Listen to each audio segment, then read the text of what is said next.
Bonjour, dans cette séquence, on va parler des graphes. Donc on va commencer par une introduction. Donc là, nous avons un site internet qui est composé de 5 pages notées petit a, petit b, petit c, d, e.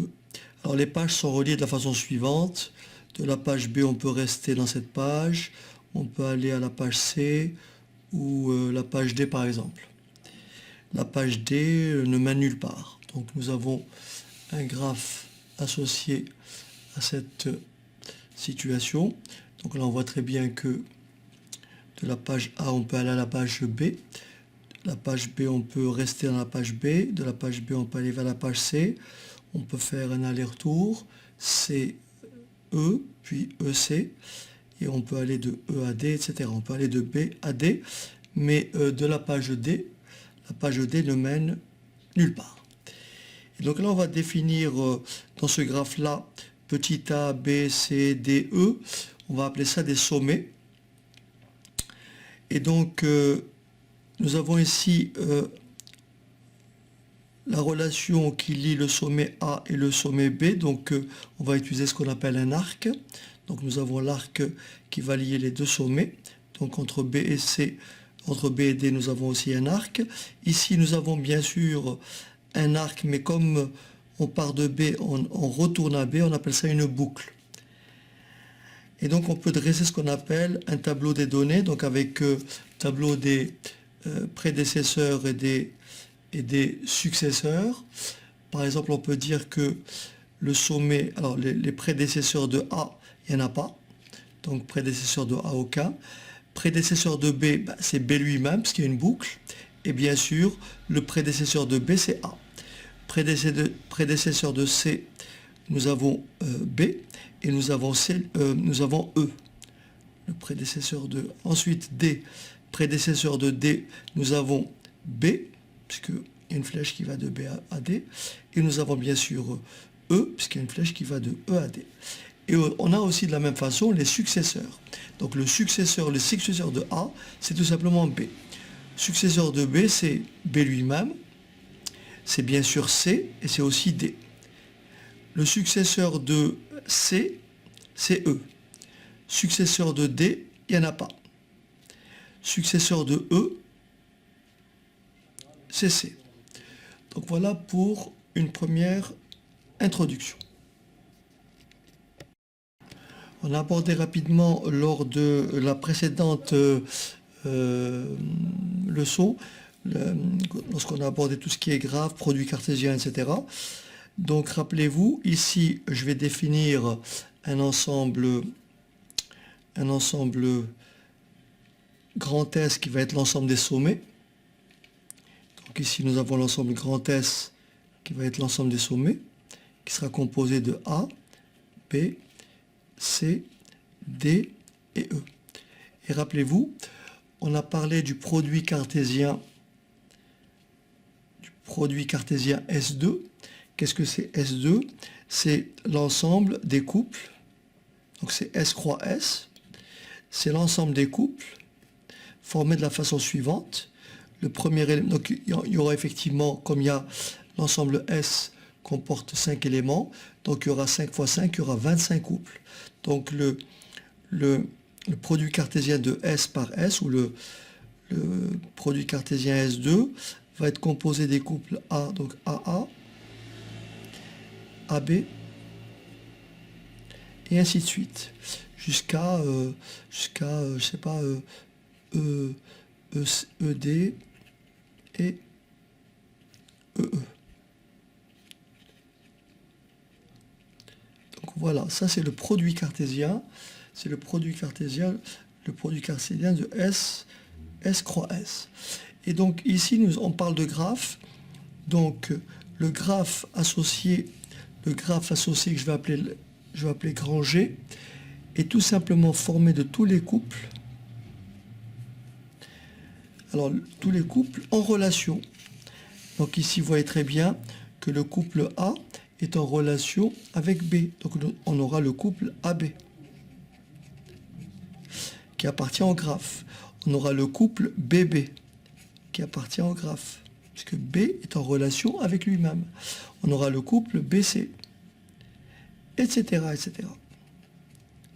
Donc ça, c'est le graphe associé à ce diagramme sagittal. Et ainsi de suite. Donc je peux en citer d'autres. Voilà, donc, par exemple, il y a le couple qui appartient au graphe, le couple ED. Et ça continue. Bien sûr, grand G est un sous-ensemble, on l'a déjà expliqué, de S2. Ok. Alors, on peut maintenant énoncer quelques définitions. Donc un graphe simple orienté, donc un graphe simple orienté est défini par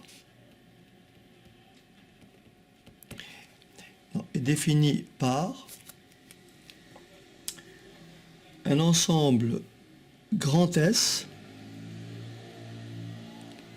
composé des éléments A1, A2, AN,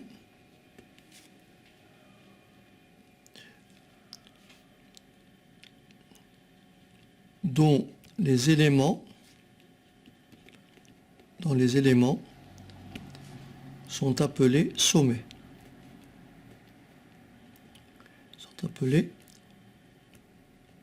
Sommet du graphe. Sommet, donc je dirais le sommet AI, par exemple. D'accord? Donc défini par un ensemble S, et bien sûr par un ensemble G dont on a parlé précédemment, un ensemble G de couple,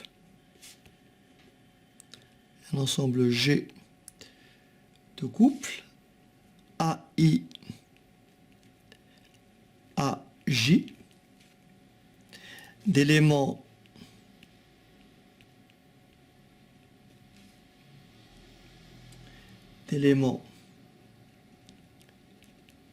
de S2, produit cartésien de S croix S, d'accord?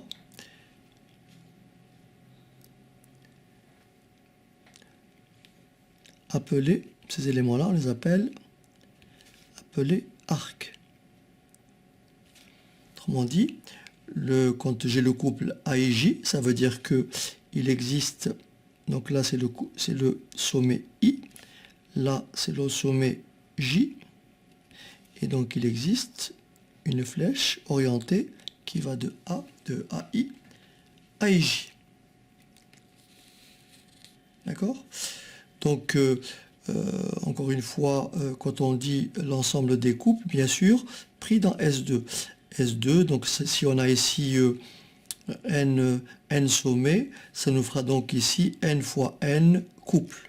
Et parmi ces n fois n couples, il y a un sous-ensemble qu'on appelle G, qui est l'ensemble qu'on appelle le graphe de la relation. La relation, c'est quoi? C'est le lien entre deux sommets. Et donc, le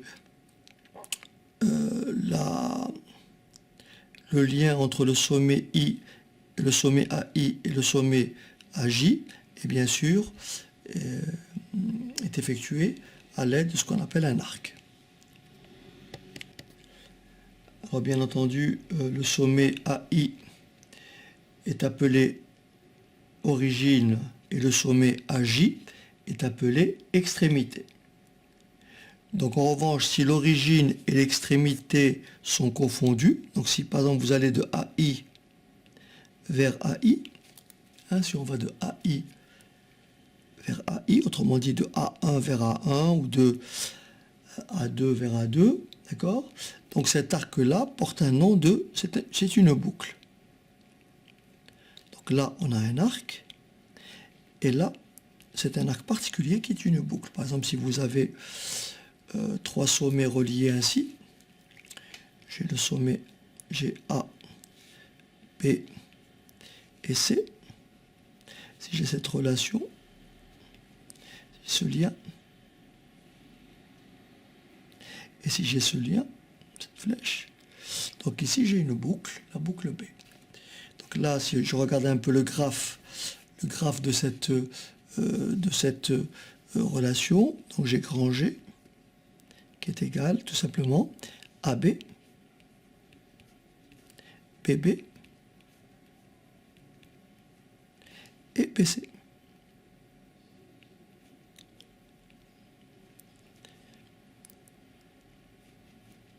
Et voilà. Et BC. Bien sûr, ici, si j'appelle ça l'ensemble S, composé de A, B et C, ça me fait un total. Si je fais le produit cartésien de S croix S, autrement dit, si je calcule S2, je vais bien entendu trouver N couples. Et ça, on l'a expliqué déjà. Donc, je vais trouver le couple AA, AB, AC, BA, ne pas confondre AB et BA, donc BA, BB, BC, j'ai pas cette page, je continue un peu plus bas, et donc ici bien sûr CA, CB et CC. Ça fait un total de 9 couples. Et bien sûr, l'ensemble G est une partie de S2. Grand G, comme je l'ai écrit précédemment, le graphe G est nécessairement inclus dans S2. Ok. Alors, maintenant, si on revient à l'écriture ici, je dirais que AI, le sommet AI est le prédécesseur du sommet AJ. D'accord? Donc AI est le prédécesseur du sommet AI est le prédécesseur du sommet AJ. En revanche, je dirais que AJ est le successeur du sommet AI. Donc en général, lorsqu'on a un ensemble de sommets prédécesseurs, on écrira comme ça. On va utiliser la lettre gamma, gamma avec un moins, et on écrira AJ.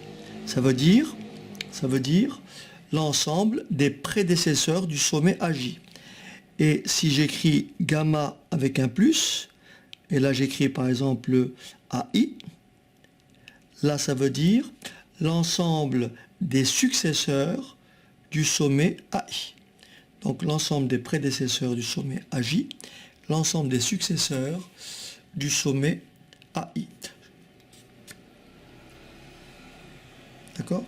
Donc ici le successeur de A c'est B, le successeur de A c'est B, le successeur de B c'est B, c'est aussi C.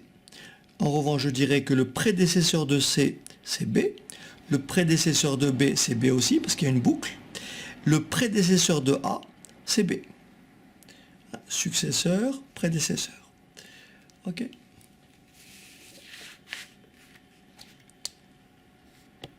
Alors on peut résumer donc les définitions suivantes.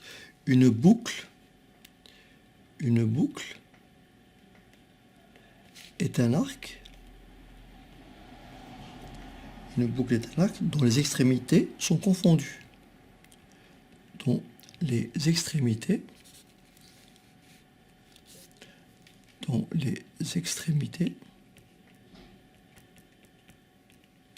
sont confondues.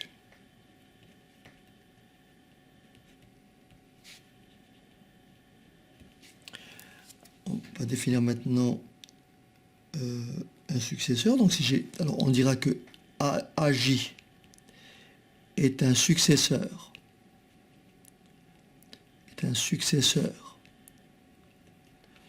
De AI. Donc AJ est un successeur de AI. Si et seulement si.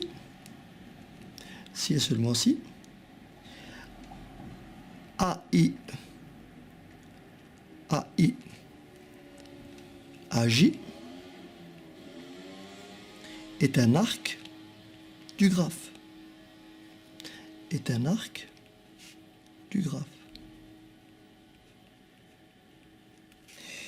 Et on notera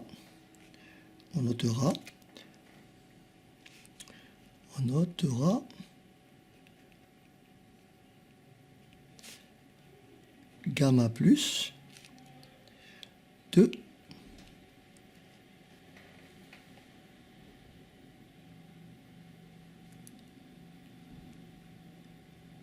gamma plus de AI. D'accord? Alors, on va dire maintenant de la même façon AI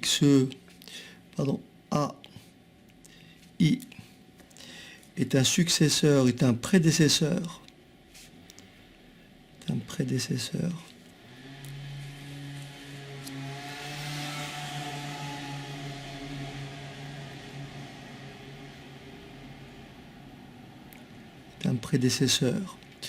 de AJ, si et seulement si,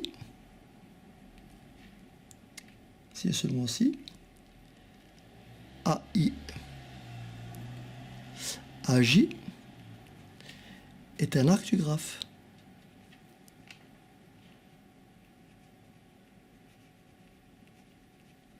Vous remarquez, j'ai gardé le même couple.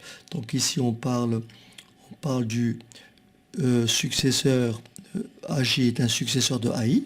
Mais si on se place ici, on dit que AI est un prédécesseur de AJ. Et là, on va noter prédécesseur de AJ. Et on va écrire gamma moins AJ. Ça se lit successeur de AI, qui est AJ, et la prédécesseur de AJ, qui est AI.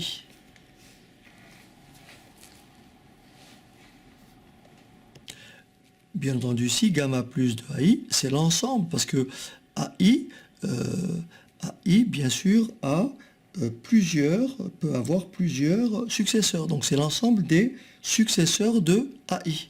Et là, c'est pareil, AJ peut avoir plusieurs prédécesseurs. Donc gamma moins de AJ, c'est l'ensemble des prédécesseurs du sommet AJ. On va maintenant définir ce qu'est la matrice d'adjacence. Donc la matrice d'adjacence d'un graphe simple orienté donc à n sommets, et la matrice carrée, donc il y a n lignes et n colonnes, n lignes et n colonnes. Et si l'on note AIJ, son terme général, alors voilà ce qu'on a. On posera AIJ égale 1, si le couple AI AJ est un arc du graphe.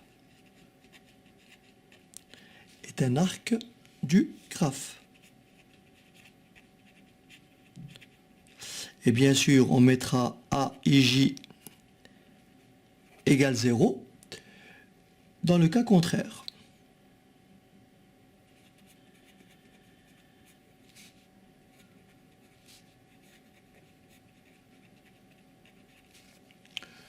Alors si je prends un exemple tout simple, après on reprendra notre graphe précédent qui est un peu long, mais si je prends par exemple ici 3 sommets, A, B et C, et si je dis que nous avons A, nous avons B, C, et nous avons ici, on va dire une boucle en A.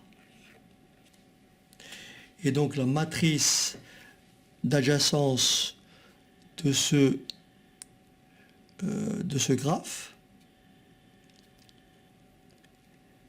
donc c'est une matrice d'ordre 3, matrice carrée d'ordre 3, donc on aura ici bien sûr au départ ici ABC, A, B, C, à l'arrivée A, B, C, donc A est en relation avec A, donc 1, A est en relation avec B, 1,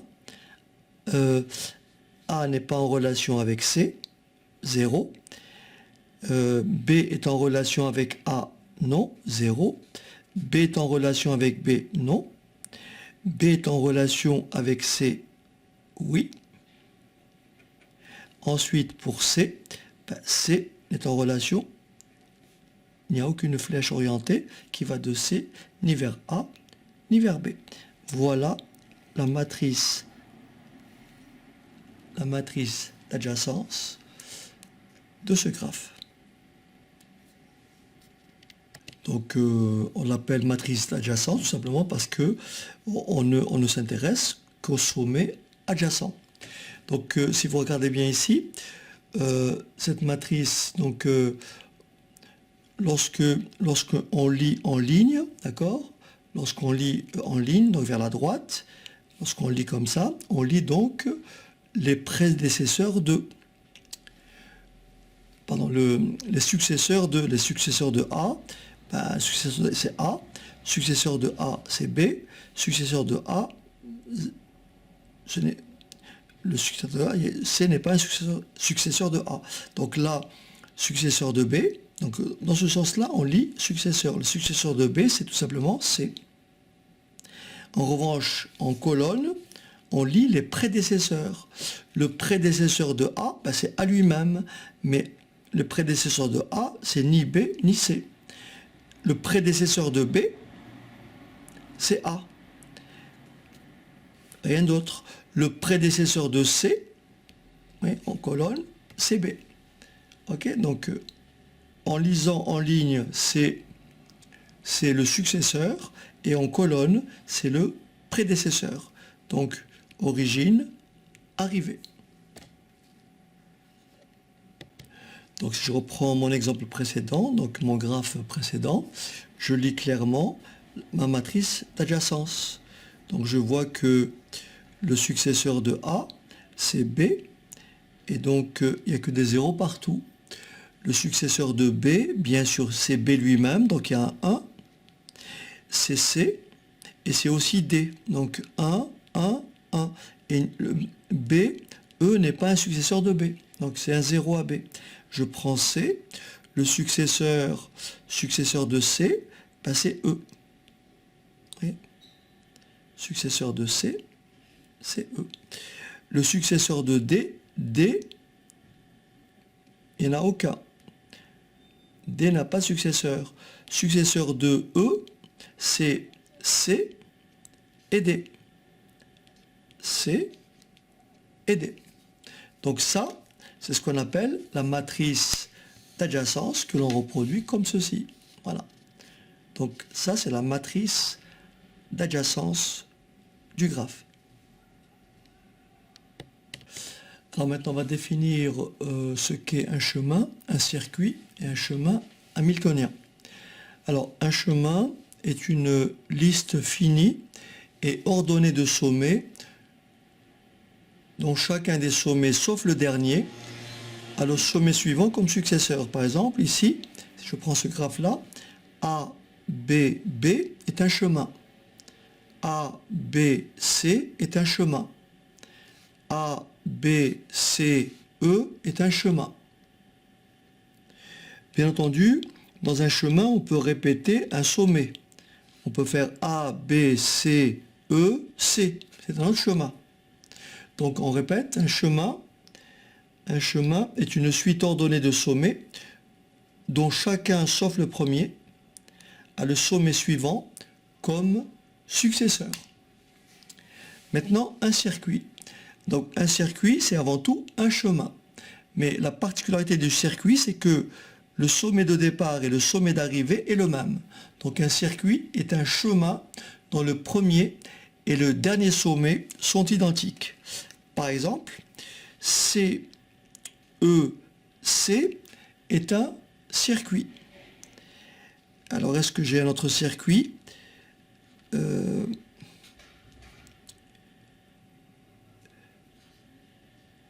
non, je ne vois pas d'autre.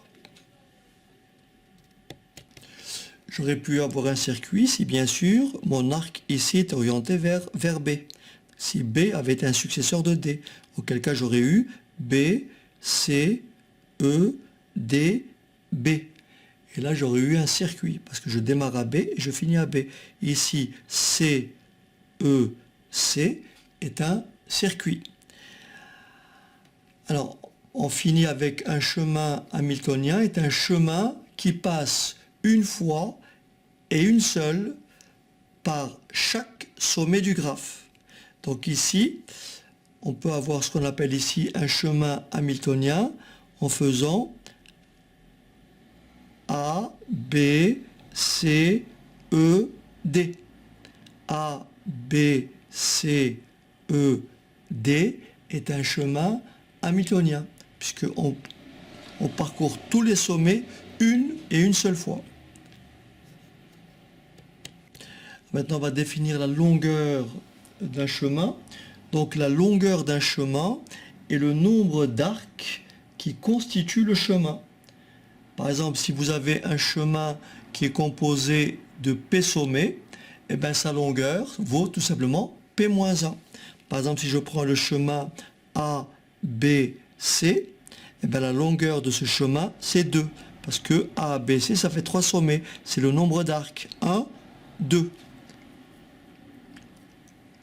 Donc, la longueur d'un chemin, c'est le nombre d'arcs qui composent ce chemin. On va maintenant déterminer le nombre de chemins de longueur P. Donc, le nombre de chemins de longueur P reliant deux sommets, donc le sommet AI au sommet AJ. On va déterminer le nombre de chemins de longueur P. Alors voilà ce qu'il faut savoir. Soit M la matrice, alors soit M la matrice d'adjacence, soit grand M la matrice d'adjacence,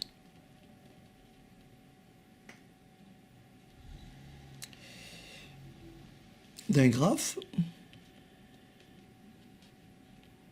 soit grand M la matrice d'adjacence d'un graphe, simple orienté,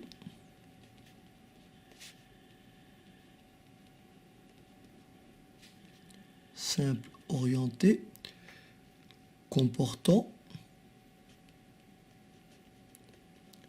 n sommets. Donc c'est un graphe à n sommets. Alors voilà ce qu'il faut retenir. Le nombre de chemins de longueur P, le nombre de chemins de longueur P, le nombre de chemins de longueur P d'un sommet AI, d'un sommet AI à un sommet AJ,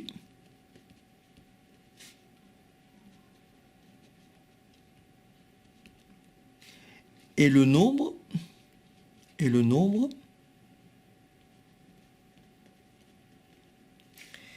situé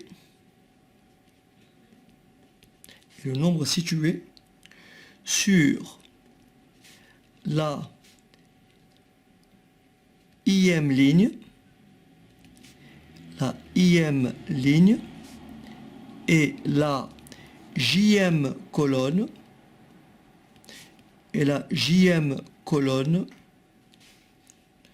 de la matrice MP. D'accord? Autrement dit, vous avez votre matrice d'adjacence. Si vous voulez déterminer le nombre de chemins de longueur 2 de deux sommets, vous allez calculer la matrice M2. Le nombre de chemins de longueur 3, donc reliant le sommet AI au sommet AJ, vous allez calculer la matrice M3.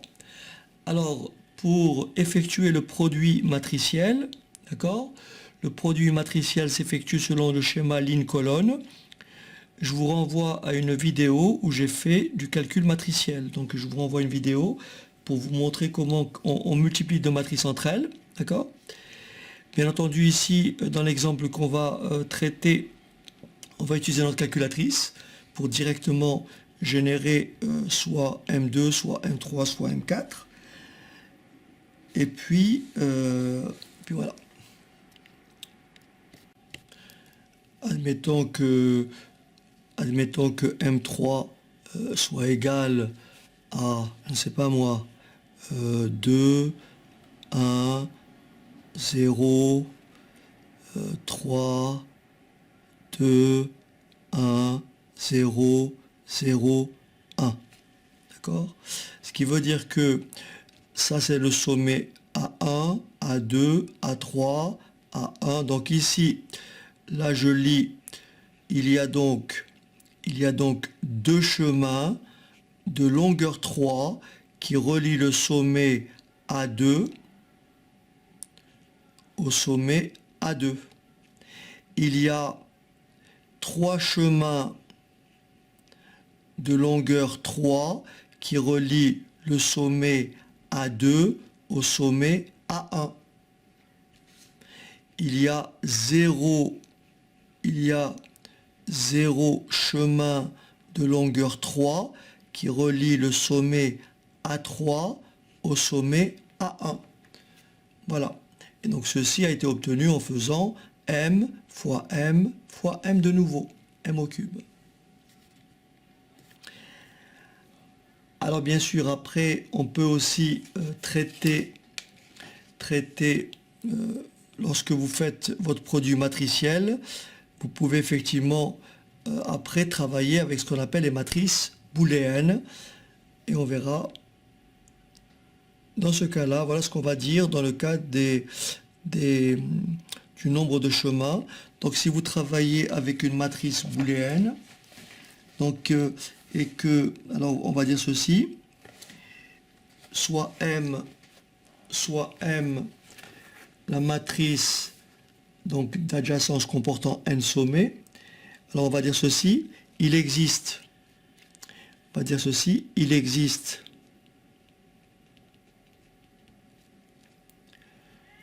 au moins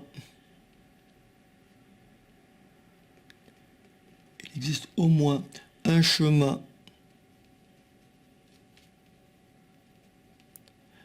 de longueur P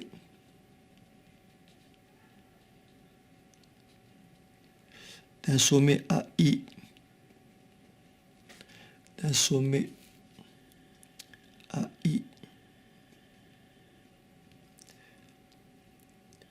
un sommet AJ,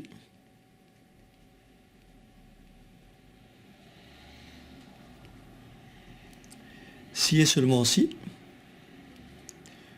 le nombre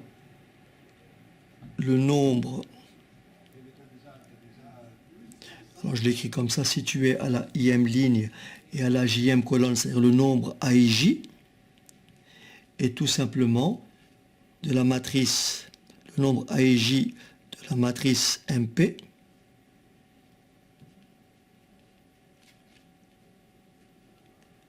et 1. En fait ici, si j'avais travaillé avec des matrices booléennes, donc là j'aurais eu 1, 1, 0, enfin la matrice M3, l'équivalent de cette matrice, d'accord? Donc la matrice de Boole correspondante, on transforme tous les zéros, c'est des zéros, et tous les autres nombres sont des 1. Donc 2 devient 1, 1, 0, 1, 1, 1, 0, 0, 1. Voilà la matrice booléenne équivalente à la matrice M3. Alors, opération donc sur les matrices booléennes. Donc je vais prendre par exemple une matrice booléenne M égale à donc 0, 1, 0, 0, 1, 1, 1, 0 et 0. d'accord? Et admettons que je prenne une matrice M' égale à 1, 1, 0, 0, 1, 1, 1, 1, 0. Donc si je fais la somme M plus M', bien sûr le signe somme ici en booléen, donc je le mets entre, en fait c'est M ou M'. Alors bien sûr vous pouvez raisonner avec le ou, vous savez que quand vous faites A ou B égale 0, si A égale 0 et B égale 0, et c'est 1 dans tous les autres cas. Donc ici, si je fais la somme, donc là ça fera forcément 1, le 1 ça fait 1, et là ça fait 0, les deux sont 0, donc ça fait 0. Donc là ça fait 0, puisque 0 est 0. Là ça fait 1, 1, 1, il y a un seul 1, c'est bon, il y a 1. Voilà, ça c'est M plus, c'est la somme M et M'. Bien sûr, on peut faire une somme algébrique et transformer tous les nombres autres que 0 en 1. C'est-à-dire, j'aurais pu faire M plus M'. J'aurais pu faire la somme directement d'abord, en faisant 0, pardon, 1, 2, 0, 0, 2, 2, 1, 1 et 1. Et en fait après, je transforme tous les zéros, je les garde, et tous les autres nombres, c'est des 1. Voilà comment on fait notre somme booléenne. Alors, pour le produit booléen, je vous propose de prendre la matrice M et d'en calculer. Alors, je ne vais pas poser l'opération. Donc, en fait, si vous prenez la matrice M qui est ici, donc je la réécris. Est-ce qu'on la voit? Non. La matrice M qui est ici, donc 0, 1, 0, 0, 1. Alors si on veut calculer M au carré, on peut bien sûr poser l'opération et obtenir une matrice, bien sûr, et en transformant, en gardant les zéros, et tous les autres nombres, vous les transformez, vous mettez des 1 à la place. Ce qu'on peut faire ici, c'est tout simplement, alors je fais le calcul de la matrice M2, donc voilà ce que me donne la matrice M2 en fait. Alors j'ai pris ma calculatrice, ça va plus vite. Donc là je fais...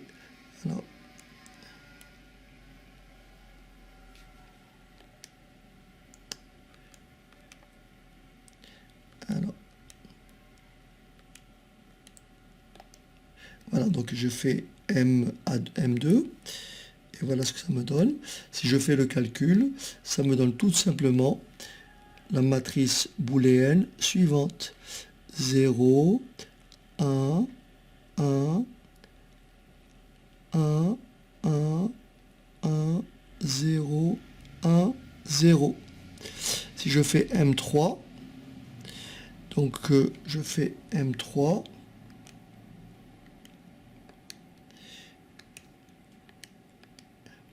alors je vous écris ce que me donne M3 en calcul, ça me donne 1, 1, 1, 1, 2, 1, 0, 1 et 1.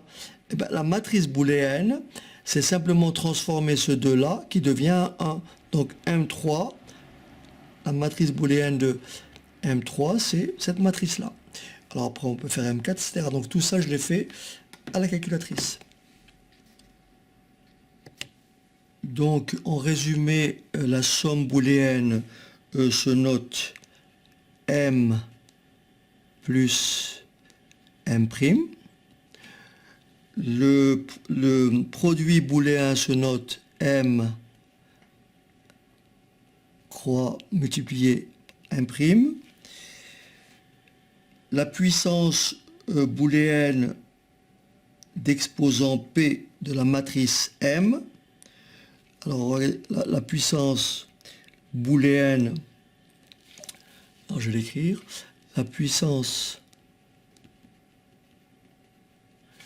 booléenne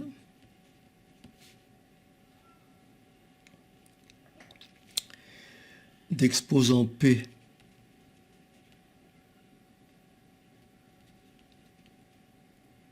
de la matrice M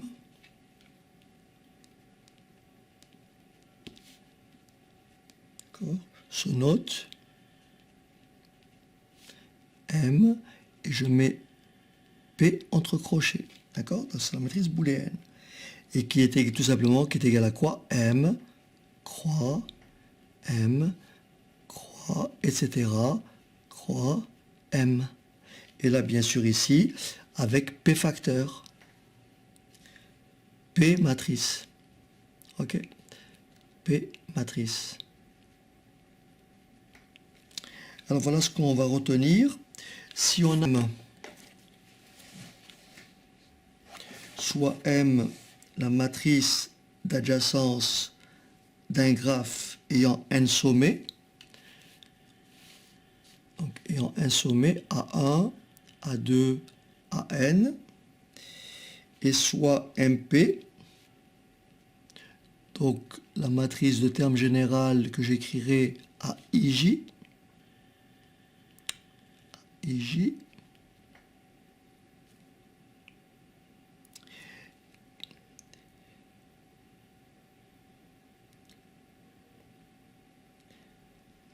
donc c'est la matrice d'exposant P. Alors si AIJ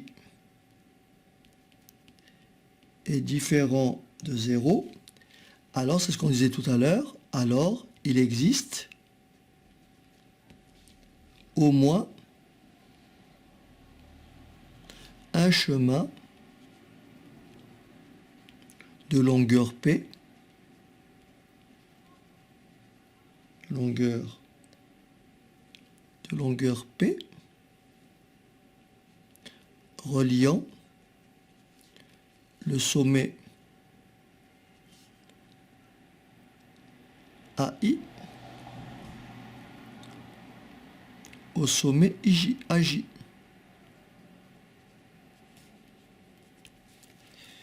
Voilà. Donc on aura besoin de cette notation tout à l'heure pour justement aborder la notion de fermeture transitive d'un graphe simple orienté. Donc fermeture transitive d'un graphe simple orienté. Alors donc fermeture transitive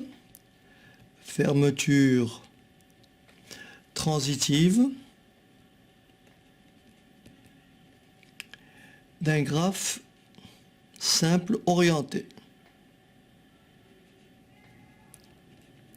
D'un graphe simple orienté. Alors on va dire ceci. La fermeture transitive, la fermeture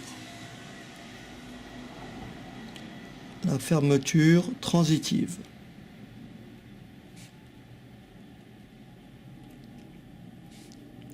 d'un graphe G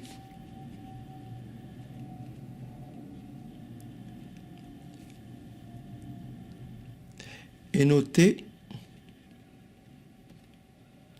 on va écrire comme ça, G, et on va mettre un petit chapeau, ça se lit G chapeau.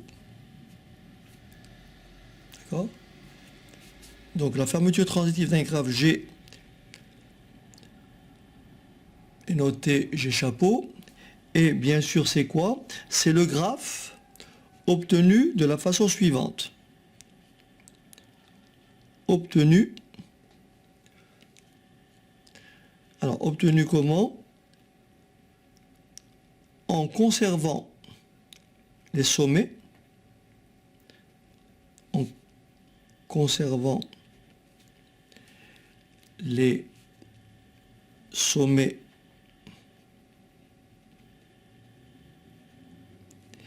et les arcs de G.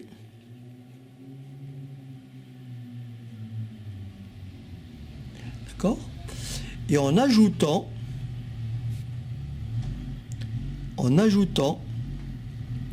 si nécessaire,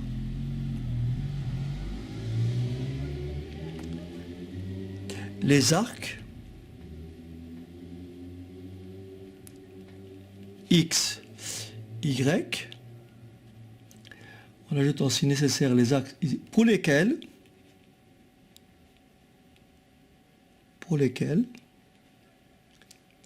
il existe un chemin,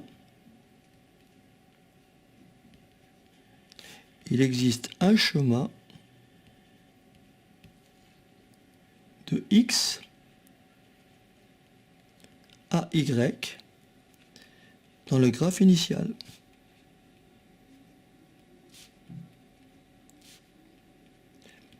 Alors on va prendre un exemple simple.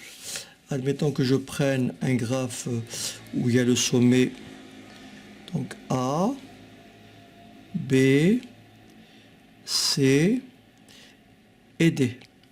Admettons que j'ai A est en relation avec B, B en lie à C, C à D, et admettons que on laisse comme ça. Donc le graphe associé grand G, ce sont tous les couples reliés par les arcs. Donc j'ai quoi? J'ai le couple AB, j'ai le couple BC, et j'ai le couple donc AB, BC et le couple CD. Donc, dans la fermeture transitive, il y a le mot transitivité. Quand vous avez A est en relation avec B, qui lui est en relation avec C, et vous avez la notion de transitivité, vous pouvez aller directement de A à C. A implique B, B implique C, A implique C. Donc ici, il va exister pour aller de B, on peut faire B,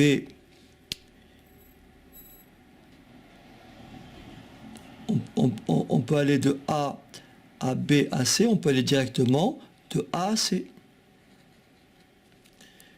On peut aller directement de A à C. On est allé de B à C puis à D, on aurait pu aller directement de B à D. On est allé de A à B, de B à C et de C à D. Il y a bien sûr aussi un arc qui va relier A et D. Donc c'est tout simplement ça qu'on appelle la fermeture transitive d'un graphe simple orienté. Alors bien sûr, lorsque le graphe est assez complexe, il est très difficile de retrouver, de rajouter tous ces chemins. C'est la raison pour laquelle on va utiliser ce qu'on appelle le calcul matriciel. Donc on va s'appuyer sur les matrices booléennes. C'est ce que je vais vous expliquer juste après. Alors je vais prendre un exemple. Donc je vais prendre par exemple le graphe suivant. Donc là j'ai A. Là j'ai le sommet B. Par exemple, et là j'ai le sommet C. Admettons que j'ai A, C, j'ai C, A, et j'ai CB.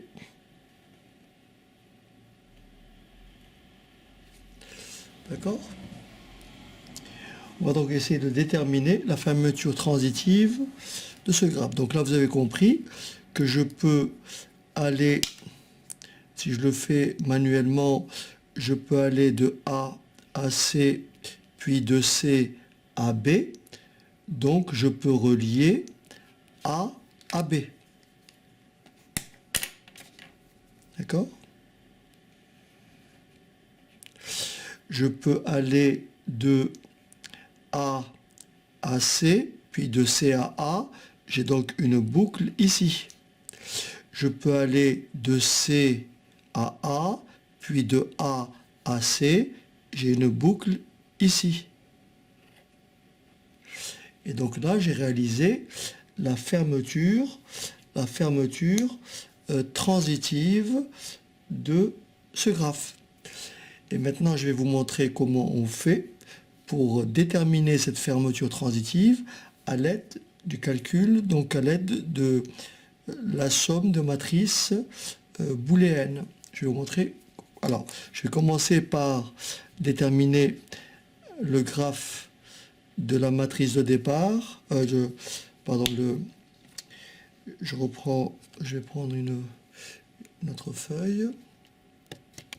Donc je reprends très rapidement le graphe précédent. Donc là on avait A, on avait C, on avait B. On avait dit que A, j'ai un arc comme ceci, j'ai un arc comme ceci, et j'ai enfin un arc comme ceci. D'accord? Et on avait dit que donc au départ, ma matrice de départ, c'est M égale A. Donc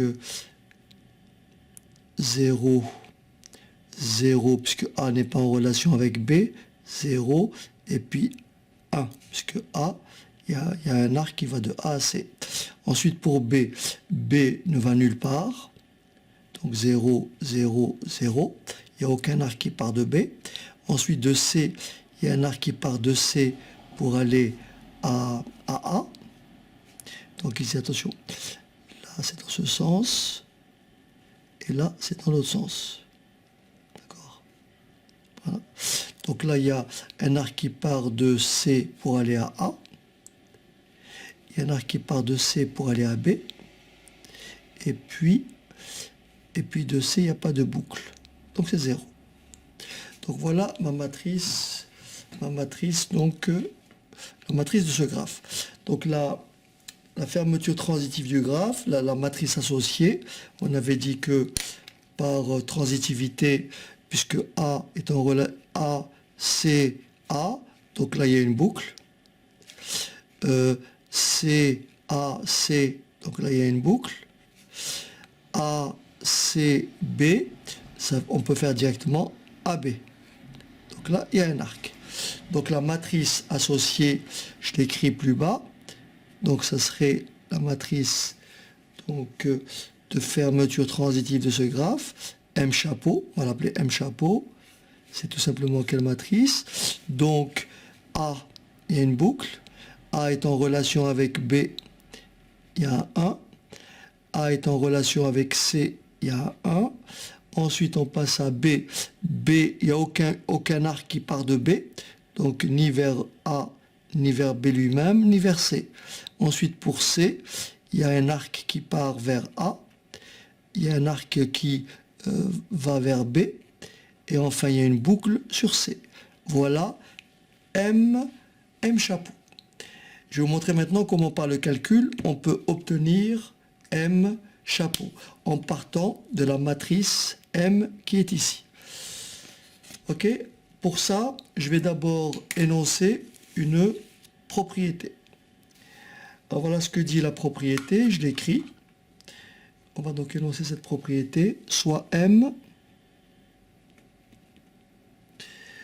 la matrice d'adjacence, donc celle-ci, la matrice d'adjacence d'un graphe à n sommets. D'un graphe à n sommets.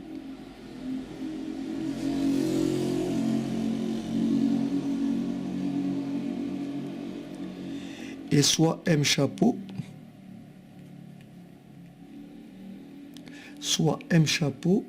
la matrice d'adjacence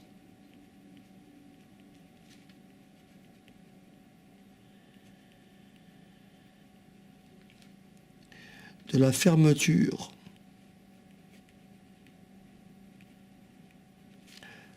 transitive du graphe.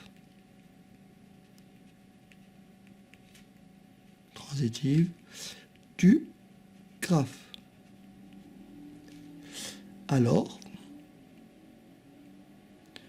on va donc écrire, alors, M chapeau est tout simplement égal à M, bien sûr somme booléenne, plus somme booléenne, M2, plus, etc., etc., etc. Bien sûr, quand je dis M2, matrice booléenne, carré, plus matrice à la puissance donc n. Voilà. Et donc la matrice chapeau, c'est tout simplement la somme de ces n matrices. Et bien sûr, on va faire le calcul pour vérifier qu'on a bien obtenu cette opération. Alors je prends ma calculatrice et je vous donne les valeurs. Donc on part avec m. Donc là, je vais faire ici pour trouver, parce que ma matrice ici, elle est d'ordre 3. D'accord? Donc je vais faire M, matrice chapeau, égale M plus M2 plus M3. Alors on y va. On va donc écrire M plus M2 plus M3. M, je l'ai. Je vais donc calculer maintenant M2. Alors en calculant M2, vous prenez votre calculatrice. Là, je vous donne la matrice booléenne. Hein. M2. Je ne vous donne pas la matrice carrée, je vous donne la matrice booléenne. Bon, je peux vous montrer la matrice M2, ce qu'elle donne la matrice M2. Alors attendez, je vais vous la donner. Alors, matrice M2. Bon, la matrice M2, la matrice carrée, c'est tout simplement 1, 1, 0, 0, 0, 0, 0, 0, 1. Ça, c'est la matrice carrée. Il se trouve que la matrice carrée est tout simplement égale à la matrice booléenne, donc au carré. C'est-à-dire que ça, c'est tout simplement M2. C'est la même chose. Maintenant, on va calculer M3, matrice cubique, matrice 3. Ben, c'est pareil, la matrice 3 ici, elle est tout simplement égale à la matrice booléenne. Donc, je l'écris tout de suite. Donc, M3, ça me donne 0, 0. Ensuite, 3, 0. Ensuite, 1, 1, 0.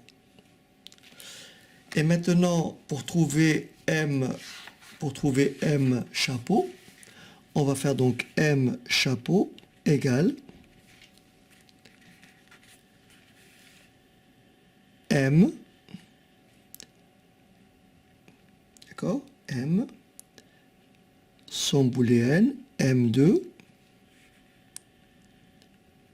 qui est égal tout simplement à M carré, somme booléenne, M3. Et donc, ma matrice M est tout simplement celle que j'ai obtenue plus haut. Vous voyez, quand vous faites, vous avez des, vous voyez, si vous avez 1, là vous avez 1, et là vous avez 1, donc vous avez des 1 partout. Donc 1, 1, 1. Pour les 0 ici, rappelez-vous la matrice M au départ, en ligne ici, je n'avais que des 0.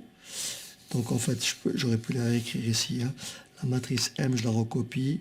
La matrice M, c'est 0, 0, 1, 0, 0, 0, 1, 1, 0. Donc quand je fais cette ligne, il y a des 0, des 0, des 0. Donc là, ça me fera 0, 0 et 0. Enfin, ici, j'ai un 1. Donc là, forcément, ça me fera un 1.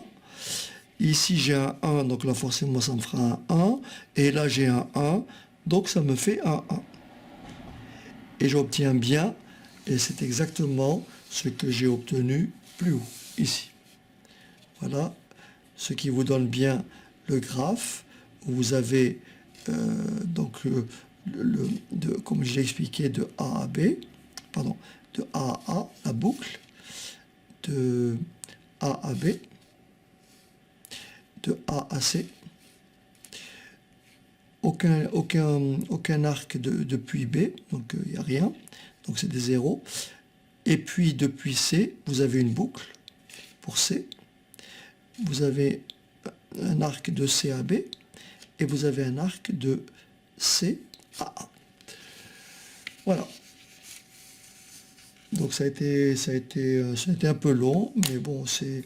En fait, j'ai regardé à droite à gauche et j'ai rien trouvé sur le sujet donc de la fermeture transitive, ce qui m'a obligé à repasser par toutes les définitions, etc. Donc voilà. Donc cette séquence-là intéresse surtout les BTS, donc les BTS SEO. Voilà. Et puis accessoirement les autres. Allez, je vous dis à très bientôt. N'hésitez pas à commenter. Et puis voilà. Bye.